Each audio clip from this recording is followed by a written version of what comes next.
एक शाम प्राची टीवी पर सीरियल देख रही होती है। तभी उसकी सास वहां आती है। अरे सीरियल में तो ऐसे मग्न है जैसे आज रात का खाना पड़ोसी आकर बनाएंगे। मुझे पता ही नहीं था आपने अपने बेटे की शादी पड़ोस में भी की हुई है। हैं? मतलब? मतलब इस घर में सारा काम बहू ही करती है, आप तो सिर्फ खर्राटे मारती हैं। अच्छा जी, फिलहाल तो तुम आराम फरमा रही हो, चलो जाओ, ये मेरे टीवी देखने का समय है।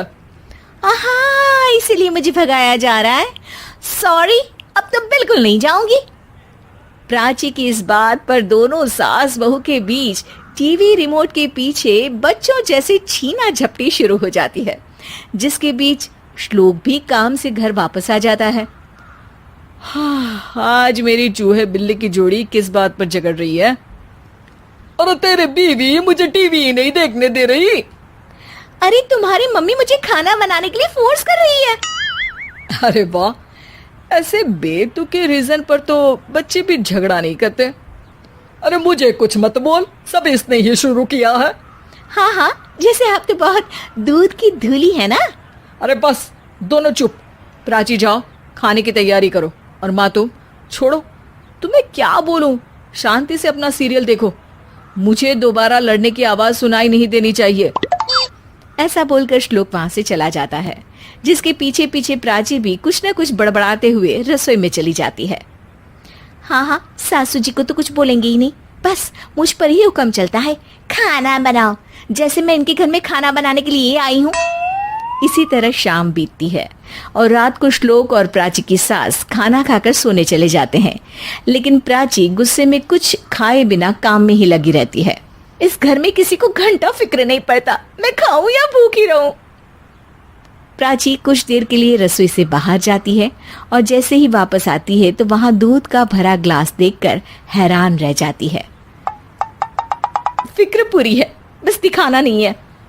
प्राची दूध पीकर सोने चली जाती है और अगली सुबह एक बार फिर सास बहू का कार्टून नेटवर्क स्टार्ट हो जाता है। ये तुमने ही किया है। अरे अजीब जबरदस्ती है, मैं बोल रही हूँ मैंने कुछ नहीं किया। दोनों ने मिलकर पूरे घर को पागल खाना बनाया हुआ है। यहाँ कोई नॉर्मल इंसान तो रह ही नहीं सकता, इसीलिए अब पड़ोसी क्या रिश्तेदार भी घर आने से कतराते हैं। और सुन बेटे, तू भी चंगा, तेरी माँ भी चंगी, तेरी बीवी भी चंगी, रिश्तेदार। हाँ जी, आपको नहीं पता क्या, गंगाधर ही शक्तिमान है, रिश्तेदार ही। हाँ हाँ, बस समझ गया। कभी जानवरों जैसे लड़ेंगी तो कभी जुगलबंदी करेंगी। भाई मैं आप दोनों के बीच में नहीं फंसना चाहता। सास बहू की इस मनमौजी जोड़ी से परेशान होकर श्लोक अपना सिर खुजलाता वहां से चला जाता है। चलो अब मैं भी कीर्तन में जा रही हूँ। इस पर जैसे ही सास कमरे में अपना पर्स लेने जाती है तो वहां नाश्ते की प्लेट रखी देख मुस्कुराने लगती है और नाश्ता करके घर से बाहर निकलते हुए कुछ पैसे टेबल पर रख जाती है, जिसके कुछ देर बाद सिलेंडर वाला घर आता है। ओ मोरी मैया, मैं सिलेंडर के बारे में तो बिल्कुल भूल ही गई थी। घर खर्च के सारे पैसे भी मम्मी के पास है और श्लोक से बोला तो उल्टा 4 बात सुनाएंगे। प्राची ये सोच ही रही होती है कि अचानक उसका चेहरा चमक उठता है और वो घर में आकर इधर उधर देखने लगती है।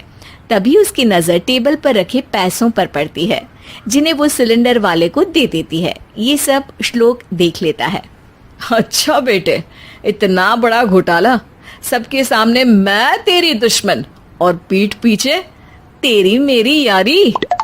इस पर श्लोक एक प्लान बनाता है और शाम को सब एक साथ बैठे होने पर बोलने लगता है। माँ, तुम दोनों की बहुत लड़ाई होती है, इसलिए मैं सोच रहा हूँ कि प्राची को उसके घर छोड़ाऊं, इससे वो भी खुश रहेगी और तुम भी। अचानक श्लोक की ये बात सुनकर सास बहू शौक से उसकी तरफ देखती हैं। अरे ऐसे कैसे घर छोड़ाओगे, मुझे कहीं नहीं जाना। अरे तुमने बोला नहीं पर मैंने सुन लिया, तुम्हें मम्मी के साथ रहना अच्छा नहीं लगता, मुझे पता है। अरे वो अरे, जब बहू खुद कुछ काम बोले तो वो तुझे सुनता नहीं, और अब जो इसने बोला ही नहीं वो तू समझ गया। जब उसे नहीं जाना तो फिर जबरदस्ती क्यों कर रहा है? अच्छा, फिर आपको मौसी के घर छोड़ाता हूँ, बस अब आप दोनों एक घर में एक छत के नीचे नहीं रह सकती। मैं इस टॉम एंड जेरी की जोड़ी को और नहीं झेल सकता। है? ऐसे कैसे नहीं रह सकते? तुम्हें इतनी दिक्कत है तो तुम्हारा बोरिया बिस्तर पैक कर देती हूँ, लेकिन मम्मी जी कहीं नहीं जाएंगी। बिल्कुल यही सुनना था मुझे। अगर दोनों में इतना ही प्यार है फिर हर वक्त ये लड़ाई का नाटक क्यों करती हो? देखा मैंने कैसे माँ किचन में दूध रखती है और तुम उनके लिए कमरे में नाश्ता रखती हो, और कैसे वो पहले ही तुम्हारी दिक्कत समझकर घर में पैसे रखकर बाहर जाती है। अरे भाई, इतना ड्रामा तो डेली सोप में भी नहीं होता जितना तुम दोनों ने इस घर में फैलाया हुआ है। तू हमें टॉम एंड जेरी बोलता है ना, तो याद कर वो दोनों भी एक दूसरे को बाहर वालों की बुरी नजर से बचाने के लिए हमेशा सबके सामने लड़ते थे, लेकिन अकेले में दिक्कत के समय मदद भी तो करते थे। बस हमारा रिश्ता भी कुछ ऐसा ही है। और वैसे भी अगर सास बहू में तू मैं नहीं होती तो दुनिया वालों को कहानियां कैसे मिलेंगी?